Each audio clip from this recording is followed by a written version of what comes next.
It's amazing how much a simple haircut can really change someone's life.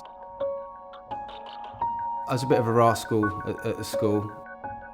Being more naturally creative, I guess that made me rebel a little bit.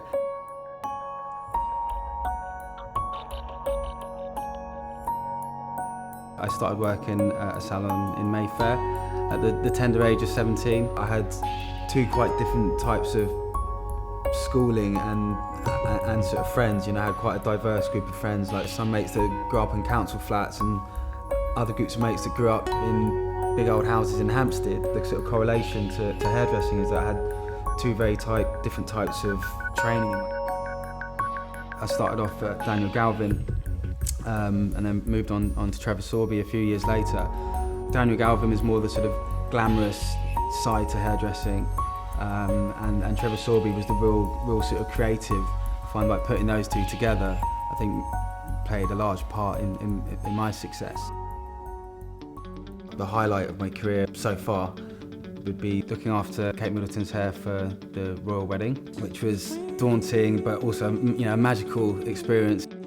Initially, it was just going to the palace with just like mood boards, so she could really understand how she wanted her hair. You know, the defining moment was sat in the Abbey, waiting for her to come in. I was sat right at the front, just nervously looking at the floor. It was really nerve-wracking, you know, because I put so much effort into it.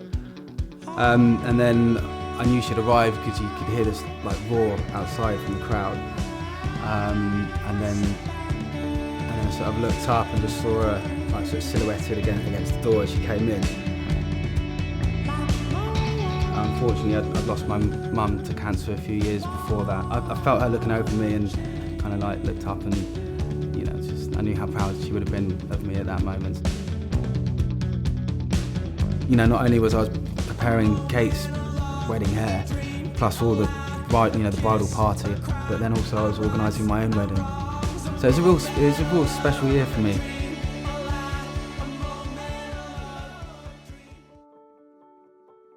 I'm all about doing hair that's right for the person, their personality, and how they go about their sort of lives.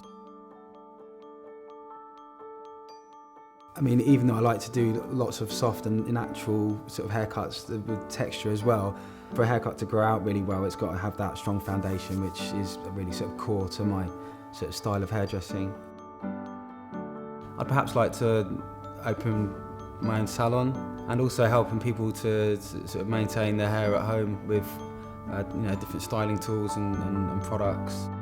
I'd like to do some work on television, show people, you know, different side to hairdressing, perhaps change people's perception of the sort of typical hairdresser. I just want to be, you know, an ambassador for hairdressing, really sort of showing off what a great industry it is, and not only are you changing people's lives on a day-to-day basis, which is just really good for the soul, it's changed my life as well. You know, I've become so much more than I ever would have imagined. A great day for me would just be if the sun's shining, you know, just getting my mates and throwing the tents in the car and going off to festivals and stuff like that. I enjoy socialising and being out and going to theatre and cinema and nice restaurants and really just being around sort of creative people is really where I get my inspiration.